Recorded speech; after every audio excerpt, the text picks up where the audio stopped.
Hindi mag-i-inhibit si Senator Ronald Bato de la Rosa kung sakaling sa kanyang committee mapunta ang pagdinig sa mga kontrobersyal na war on drugs campaign ng Duterte administration.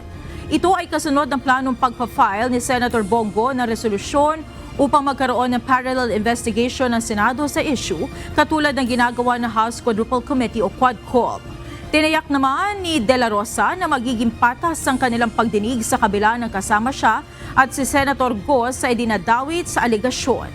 Ang dalawang senador ay kilalang kaalyado ni dating Pangulong Rodrigo Duterte at taga-suporta ng war on drugs nito.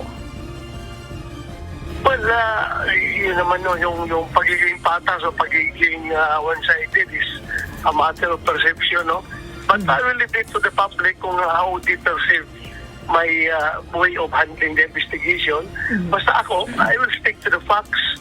I will stick to the records. Hanggang doon lang tayo.